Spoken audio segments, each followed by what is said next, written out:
لقد من الله على المؤمنين إذ بعث فيهم رسولا من أنفسهم يتلو عليهم آياته ويزكيهم ويعلمهم الكتاب والحكمة وإن كانوا من قبل لفي ضلال مبين. صدق الله مولانا العظیم. بارگاہ رسالت میں آپ صلی اللہ علیہ وسلم میں درود پاک کا ہدیہ پیش کریں. اللهم صل على سيدنا محمد وعلى آله والكرم وآله وصحبه الكرام النبي الكريم وبارك وسلم صلاة دائمة سرمدا أبدا. عزیزان گرامی مقام، اللہ عز و جل قرآن عظیم میں اپنے احسان کا ذکر فرما رہا ہے. ویسے تو پوری کائنات کا ذرہ ذرہ چپا چپا اللہ کے احسان کے تلے. اگر اللہ تعالیٰ کا کرم نہ ہو تو ہم ایک سانس بھی اس کائنات میں نہیں لے سکتے. اس کے احسان پر ہی پوری کائنات قائم ہے. اور اللہ تعالیٰ نے ہمیں زندگی کی جتنی بہاریں عطا کی ہیں وہ سب اس کے احسان کے تلے. لیکن رب تبارک و تعالیٰ نے کہیں ان سب احسانات کا ذکر بھی فرمایا کہ تمہیں ہاتھ دیا، پیر دیا، آنکھ دیا، ناک دیا، یا پھر تمہیں ماں باپ دیا، اولاد دیا، رشتہ دیا، گھر دیا، اس پر میں احسان تمہیں جتاتا نہیں. اللہ تبارک و تعالیٰ ایک جگہ اپنے احسان کا ذکر فرما رہا ہے. لقد من اللہ علی المؤمنین، مومنوں پر اللہ کا بڑا احسان ہے کہ ان کے بیچ میں اللہ نے اپنا ایک محبوب رسول پیدا کیا. اور یقیناً یہ احسان والا ہے، احسان والا ہے، احسان ہے کہ اللہ تعالیٰ نے ہم گنہگاروں کے بیچ اس رسول محترم صلی اللہ علیہ وسلم کو جو پیدا فرمایا. آپ کو اندازہ ہے کہ میرے عزیزوں اس کائنات کی پر تاریخ میں اگر جائیں تو بہت سارے واقعات رونما ہوئے ہیں، بہت سارے معاملات ہوئے ہیں کہ یہ فرش ہندی پر آدم علیہ السلام سے لے کر عیسیٰ علیہ السلام تک جتنے انبیاء آئے ان کی امتیں بھی ہوئیں، معاشرے بھی ہوئے، کمیونٹیز قائم رہیں. لیکن کئی مرتبہ عذابات بھی آئے، کئی مرتبہ ہولناک اور دردناک پکڑ بھی ہوئی ہے قوموں کی. وجہ کیا تھی کہ جب جب کوئی قوم گمراہ ہوتی تو اللہ کا عذاب آتا، نبیوں کو جھٹلاتی تو اللہ کا عذاب آتا. حضرت نوح علیہ السلام کی قوم پر اللہ تعالیٰ نے طوفان کا عذاب بھیجا. وجہ کیا تھی کہ وہ قوم اپنے نبی کو جھٹلانے لگ گئی تھی. وہ اپنے نبی کو یوں بھی کہتی تھی کہ کیسے رسول ہیں، ہمارے ساتھ کھاتے پیتے ہیں، عام انسانوں کی طرح تو ہیں. رسول کو اپنے جیسا کہہ رہے تھے. حضرت صالح علیہ السلام کی قوم نے نافرمانی کی. حضرت شعیب علیہ السلام کی قوم ناپ تول میں کمی کرتی تھی، منع کرنے کے باوجود بھی وہ اسی گناہ میں مبتلا رہے. حضرت لوط علیہ السلام کی قوم بدکاری میں مبتلا رہی. اسی طرح سے حضرت موسیٰ علیہ السلام کی قوم کئی مرتبہ نافرمانیاں اور ان کی توبہ پھر گناہ، توبہ پھر گناہ، پھر عذابات آتے تھے. عذابات کا اگر میں ذکر کروں تو کبھی طوفان کا عذاب، کبھی نوکیلے پتھر برسائے گئے، نوکیلے پتھر برسائے گئے اور زمین کو الٹ کر کے پلٹ دیا گیا. یہ قرآن پاک میں اللہ تعالیٰ نے فرمایا فَجَعَلْنَا عَالِيَهَا سَافِلَهَا وَأَمْطَرْنَا عَلَيْهِمْ حِجَارَةً مِّن سِجِّيلٍ. ہم نے ان پر نوکیلے پتھروں کی بارش کر دی اور ان کے اوپر والے حصے کو اٹھا کر کے نیچے کر دیا گیا.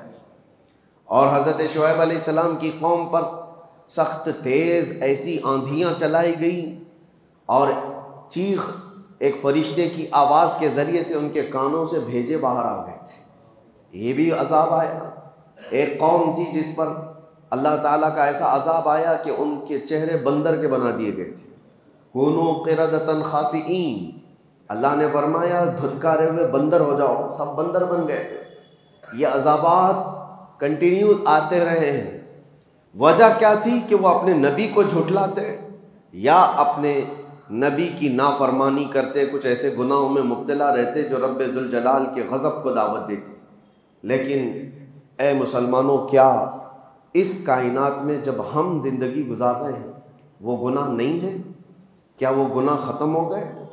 کیا نوح علیہ السلام کی قوم جس طرح سے اپنے نبی کو جھٹلاتی تھی آج وہ قوم جھٹلانے والی نہیں ہے؟ اپنے نبی کو جھٹلانے والے دو پیر کے جانور آج بھی کئی جگہ آپ کو نظر آئیں گے. وہ شروع سے لے کر حضور پاک کی زندگی پر اعتراض کرنے والے کتنے ایسے بھونکنے والے کتے آپ کو نظر آئیں گے۔ انسانوں کی بات کر رہا ہوں، نبی کی گستاخی کرنے والے موجود ہیں، ناپ تول میں کمی کرنے والے موجود ہیں، بدکاری اور زنا اور فحاشی کرنے والے موجود ہیں، چوری ڈکیتی اور پتہ نہیں کیا کیا تمام تر فواحش میں مبتلا لوگ آج بھی ہیں یا نہیں ہیں۔ لیکن کیا کبھی اس امت میں کوئی بندر بن گیا، کوئی خنزیر بن گیا؟ کیا اس امت پر کبھی آسمانوں سے نوکیلے پتھروں کی بارش آ گئی؟ کیا کبھی زمین پھٹ کر کے سارے لوگ دھس گئے؟ یہ سارے عذابات اب نہیں آتے۔ وجہ کیا ہے؟ رب تبارک و تعالیٰ قرآن پاک میں فرماتا ہے وَمَا كَانَ اللَّهُ لِيُعَذِّبَهُمْ وَأَنْتَ بِهِمْ، اس قوم پر اللہ اب ویسا عذاب نازل نہیں کرے گا اس لیے کہ ان کے بیچ میں میرا محبوب آرام فرما ہے، آپ اس میں جلوہ گر ہیں اے رسول۔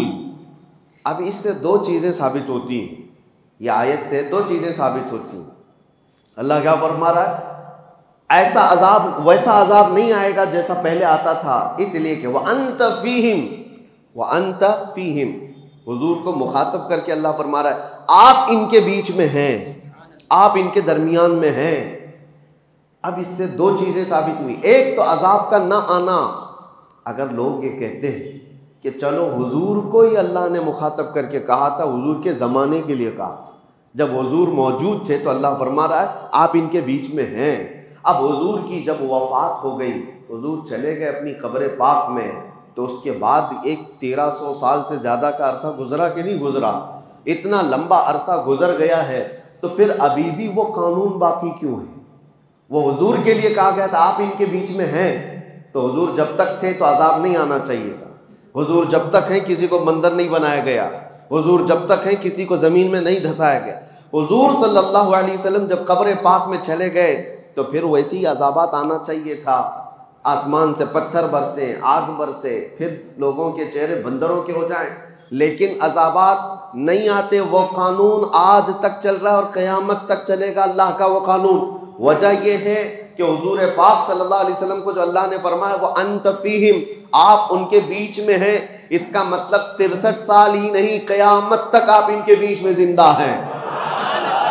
یہی تو سنیوں کا عقیدہ ہے، تو زندہ ہے واللہ، تو زندہ ہے واللہ، میری چشم عالم سے چھپ جانے والے ہیں۔ وہ صرف پردہ فرمائے ہوئے ہیں، وہ آج بھی ہمارے بیچ میں موجود ہے، آج بھی بیچ میں ہمارے موجود ہیں۔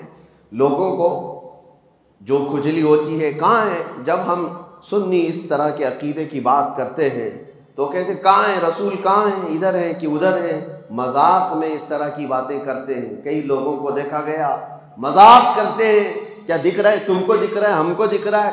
نادان، تجھے کیا دکھے گا؟ حضور پاک صلی اللہ علیہ وسلم جب ہجرت فرما رہے تھے، یاد ہے تاریخ، مکہ سے مدینے کی طرف جا رہے تھے، رات کا وقت تھا، پورے کفار گھر کو گھیرا کیے ہوئے کھڑے تھے اور حضور ان کے بیچ میں سے نکل کر جا رہے تھے۔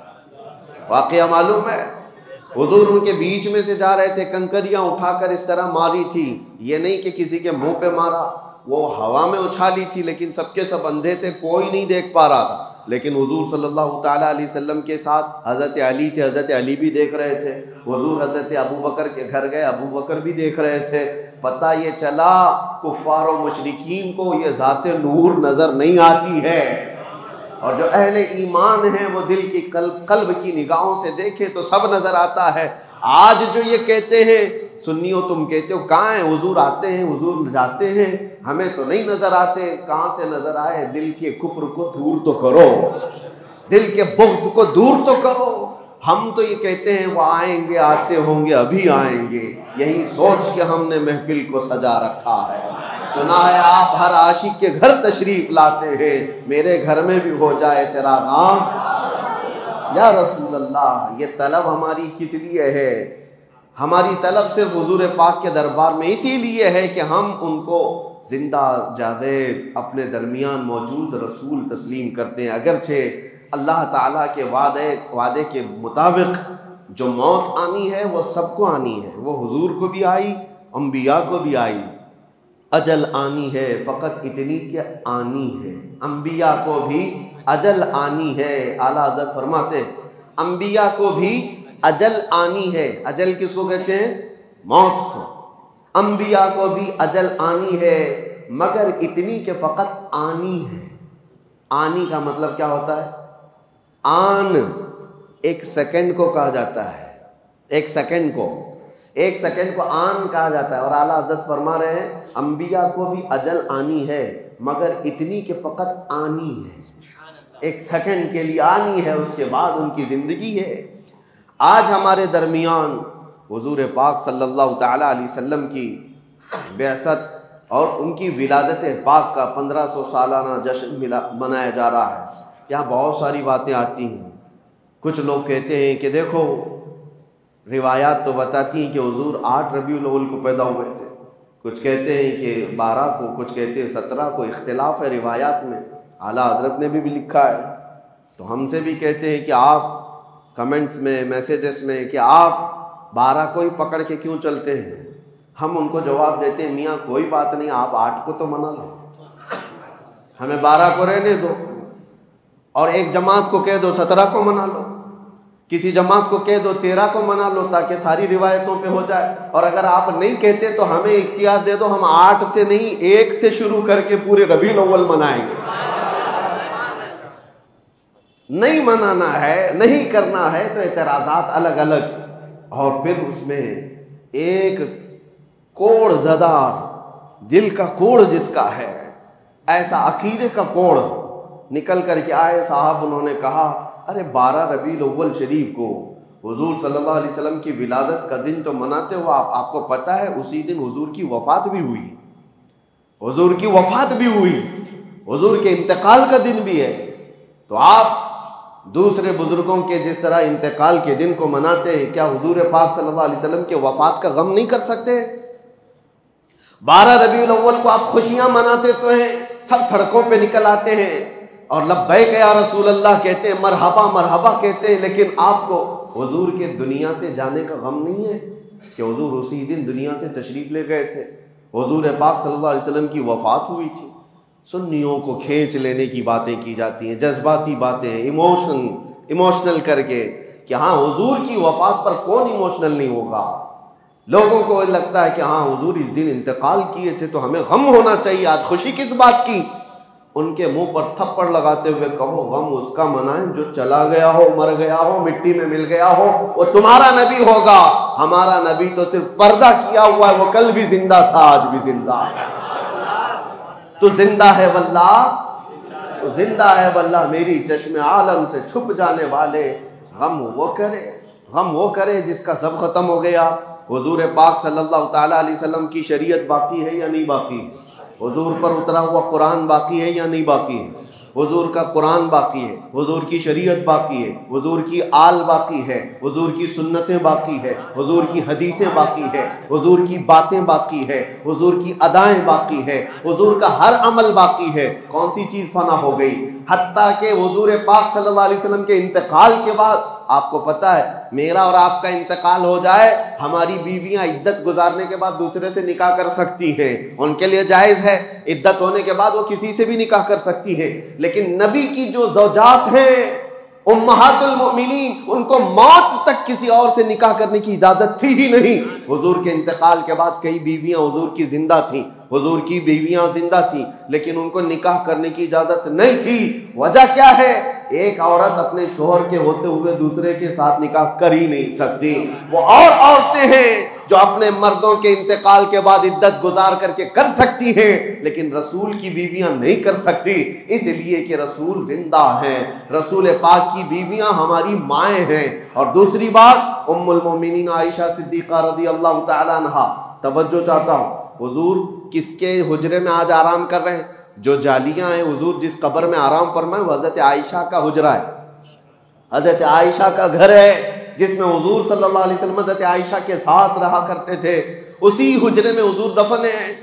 تو جب انتقال ہوا، حضور کا دفن ہوا، حضرت عائشہ قبر پر جاتی تھی اور بیٹھتی تھی گھنٹوں، حجرہ ان کا ہے، گھر ان کا ہے، حضور کے پاس بیٹھتی تھی۔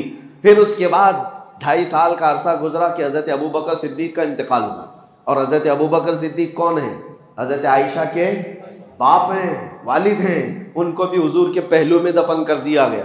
پھر بھی حضرت عائشہ کے پاس چابی تھی، حجرہ کھولتی تھی، بیٹھتی تھی، ایک طرف شوہر ہے اور ایک طرف باپ ہے، دونوں کی قبروں پر بیٹھتی تھی، زیارت کرتی یا وہ کافی وقت اس حجرے میں گزارتی۔ پھر عرصہ گزرا کہ حضرت عمر ابن خطاب کا انتقال ہوا۔ انتقال سے پہلے حضرت عمر نے وصیت کی تھی، انتقال سے پہلے حضرت عمر نے وصیت کی تھی کہ ام المومنین عائشہ صدیقہ سے اجازت لے لینا، اگر وہ اجازت دے تو مجھے حجرے میں دفن کرنا، نہیں تو عام قبرستان میں مجھے دفن کر دو، جنت البقیع میں۔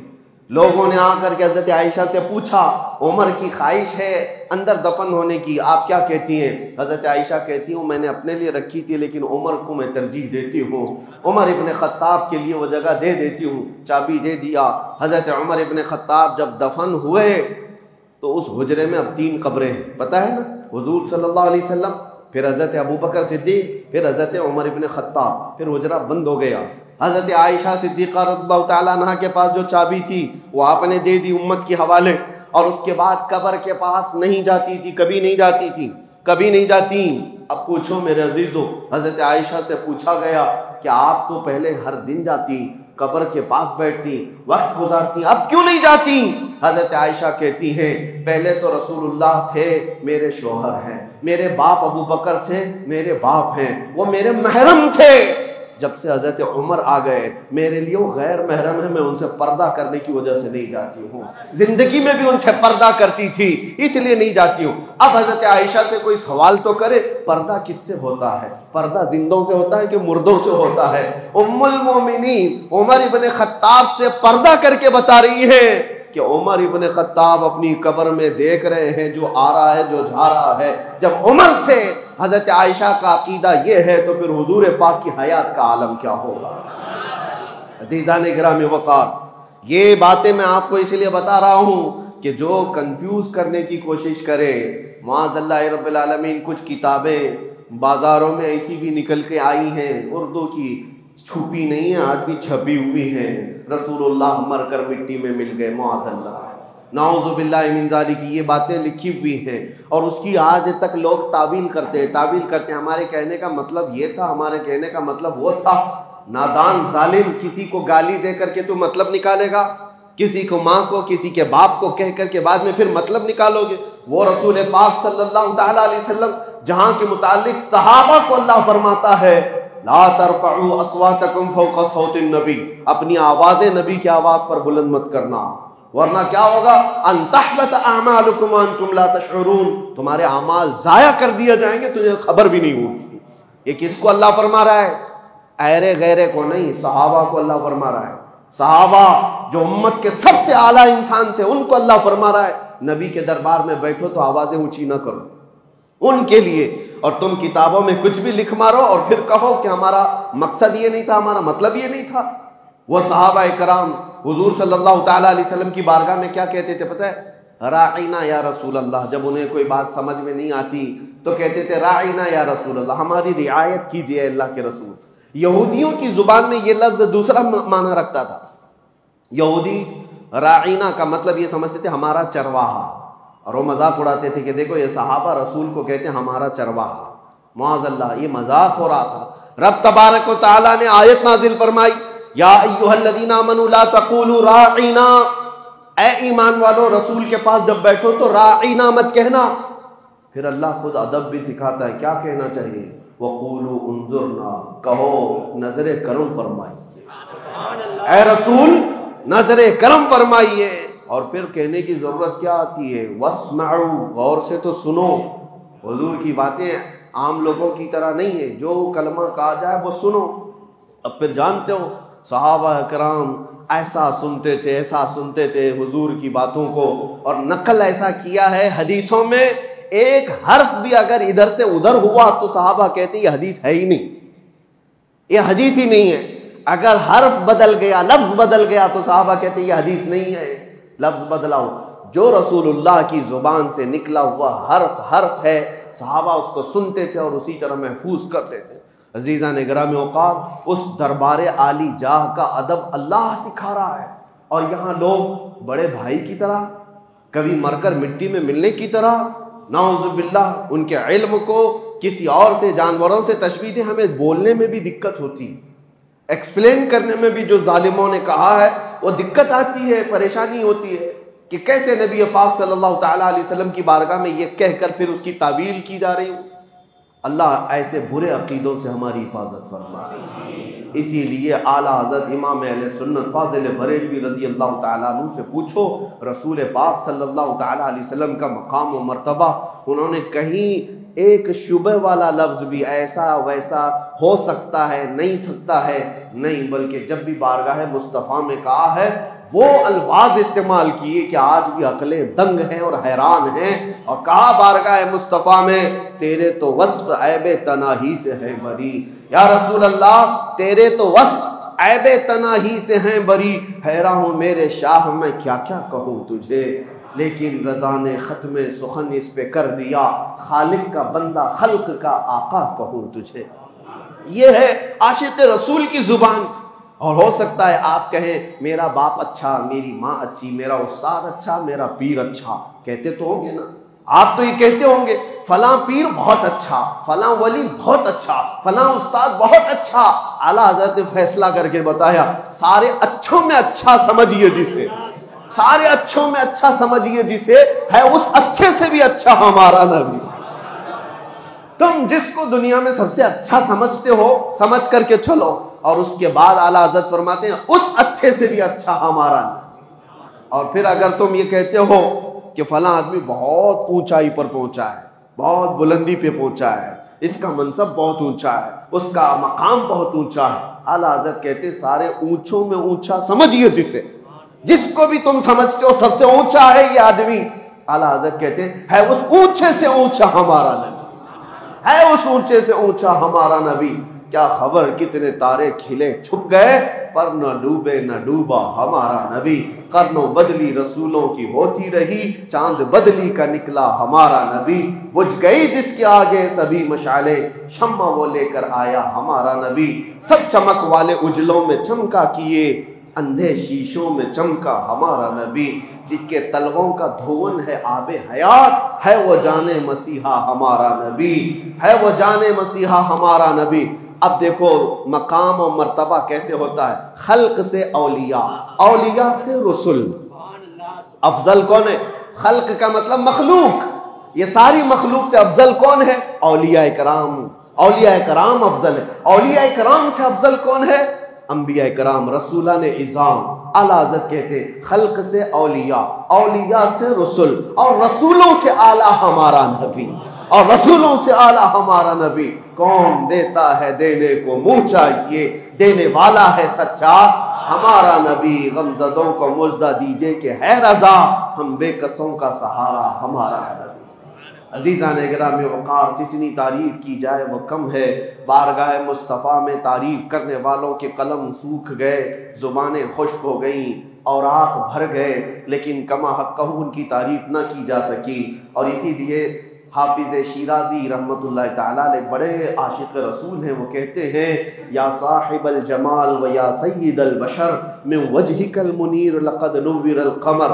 میں آپ کو بتاؤں اس کا مطلب کیا ہے، یا صاحب الجمال یعنی اے خوبصورتی کے بادشاہ، و یا سید البشر اور انسانوں کے آقا، اے خوبصورتی کے بادشاہ اور انسانوں کے، ساری انسانیت کے آقا، من وجہک المنیر لقد نور القمر، آپ کے چمکدار چہرے سے ہی چاند کو روشنی مل رہی ہے، چاند کو جو چمک مل رہی ہے وہ آپ کے حسین چہرے سے، من وجہک المنیر لقد نور القمر۔ تعریف کرتے کرتے تھک گئے تو آخر میں کہتے ہیں لا یمکن الثناء کما کان حقہ، آپ کی جیسے حق ہے، آپ کا جیسا حق ہے ویسے کوئی تعریف کر ہی نہیں سکتا۔ اخیر میں اتنا ہی ہم کہہ سکتے ہیں بعد از خدا بزرگ توئی قصہ مختصر، اللہ کے بعد اگر کوئی مقام ہے تو حبیب کائنات وہ آپ کا ہے، اللہ کے بعد اس کائنات میں کوئی مقام ہے تو اے رسول مختار وہ آپ کا ہے۔ جبرائیل امین نے کہا تھا آفاق ہا دیدہ ام بسیار خوبا دیدہ ام، یعنی میں نے پوری کائنات کے چکر لگا لیے اور بہت اچھے اچھوں کو بھی دیکھ لیا۔ کہتے ہیں جبرائیل امین آفاق ہا دیدہ ام بسیار خوبا دیدہ ام، لیکن تو چیزیں دیگری یا رسول اللہ، لیکن اے اللہ کے رسول آپ تو چیز ہی الگ ہیں۔ اور اسی زبان کو حسان بن ثابت نے کہا تھا وَأَحْسَنُ مِنْكَ لَمْ تَرَ قَطُّ عَيْنِي وَأَجْمَلُ مِنْكَ لَمْ تَلِدِ النِّسَاءُ۔ دیکھو حسان بن ثابت کیا کہتے ہیں، یا رسول اللہ آپ سے زیادہ حسین میری آنکھوں نے دیکھا ہی نہیں، آپ سے زیادہ حسین میری آنکھوں نے دیکھا ہی نہیں۔ شاعر کا ایک مزاج ہوتا ہے، وہ کسی کی تعریف کرتا ہے، لیکن حسان بن ثابت پہلے والے شعر میں جو کہہ گئے ایک شبہ پیدا ہو رہا تھا، ایک شبہ پیدا ہو رہا تھا۔ کیا ہے؟ ہر آدمی کو ہر آدمی دیکھ بھی تو نہیں سکتا۔ حسان بن ثابت نے کہا آپ سے زیادہ حسین میری آنکھوں نے دیکھا ہی نہیں۔ ہو سکتا ہے بھائی آپ مکہ میں رہ رہے ہیں، آپ نے نہیں دیکھا ہوگا، ہو سکتا ہے کہیں اور ہو۔ حسان بن ثابت کا علاقہ اپنا علاقہ ہے، انہوں نے شعر میں تو کہا آپ سے زیادہ حسین میری آنکھوں نے دیکھا ہی نہیں، آپ نے نہیں دیکھا ہوگا، لیکن بعد میں تڑپ کر کہتے ہیں وَأَجْمَلُ مِنْكَ لَمْ تَلِدِ النِّسَاءُ، نہیں نہیں یا رسول اللہ آپ سے زیادہ خوبصورت کسی ماں نے جنا ہی نہیں۔ دیکھا نہیں میں تو شبہ ہے، آپ نے نہیں دیکھا ہوگا، آپ نے نہیں دیکھا ہوگا، لیکن حسان بن ثابت کہتے نہیں کسی ماں نے جنا ہی نہیں، کسی ماں نے پیدا ہی نہیں کیا۔ یہی بات حضرت جابر بن سمرہ کہتے ہیں۔ بات ختم کرتا ہوں ورنہ میرے عزیزوں حضور پاک کا تذکرہ آتا ہے تو دن کیا اور رات کیا، وقت کیا ہے اور طبیعت کیا ہے، ساری چیزیں بحال ہونے لگتی ہے، ماحول میں خوشبوئیں آنے لگتی ہے۔ حضرت جابر بن سمرہ کہتے ہیں ایک دن 14ویں رات تھی، 14ویں رات پتہ ہے چاند اپنے شباب کے ساتھ باہر آتا ہے، اور اسی وقت حضرت جابر کہتے ہیں میں مسجد نبوی کے پاس آیا، رسول پاک صلی اللہ علیہ وسلم سرخ دھاری دار جبہ پہنے ہوئے اپنے حجرے سے باہر نکل رہے تھے۔ وہ کہتے ہیں کبھی میں رسول اللہ کو دیکھتا تھا اور کبھی 14ویں کے چاند کو دیکھتا تھا، کبھی ادھر دیکھتا تھا کبھی ادھر دیکھتا تھا، بار بار میں دیکھ رہا تھا، اور پھر کہتے ہیں میں یہ سوچنے لگا یہ زیادہ حسین ہے کہ یہ چہرہ زیادہ حسین ہے۔ اخیر میں وہ تھک کر کے ادھر ادھر دیکھنے کے بعد چاند کو دیکھنا چھوڑ دیا، پھر رسول اللہ کی طرف دیکھتے رہ گئے، جس کو شاعر یوں کہتا ہے، شاعر یوں کہتا ہے چاند سے تشبیہ دینا یہ بھی کیا انصاف ہے، چاند میں تو داغ ہے حضور کا چہرہ صاف ہے۔ یہ ان کا صحابہ اکرام رضوان اللہ تعالی علیہ مجمعین کا مسلک تھا، چاند میں تو داغ ہے حضور کا چہرہ صاف ہے۔ اللہ کریم وہ حسین چہرے جمال جہاں آرا کی ہماری زندگی میں زیارت نصیب فرمائے۔ مولا کریم مرنے سے پہلے اس آمنہ کے لال کے قدموں میں ایک بار ہماری کھلی آنکھوں سے زیارت نصیب فرما، آخری سانس تک اس رسول محترم صلی اللہ علیہ وسلم کے ناموس کی حفاظت کی ہمیں توفیق عطا فرما۔ کائنات پر جتنے بھی سنی عاشق رسول بستے ہیں اے رب العالمین اس 1500 سالہ جشن عید میلاد النبی کی برکات سب کو عطا فرما دے، عقیدوں کی، اعمال کی، جان و مال کی، عزت و آبرو کی حفاظت عطا فرما۔ اے کریم خدا اس میلاد مصطفیٰ کے آنے سے پہلے پہلے ہم سب کو بخشے ہوئوں میں شمار فرما دے، ہم سب کو جہنم سے آزاد ہونے والوں میں شامل فرما دے، اور بارگاہ مصطفیٰ میں پہنچ کر حضور کی جالیوں کے سامنے کھڑے ہو کر میرے آقا کے بارگاہ میں سلام پیش کرنے کی مہلت نصیب فرما۔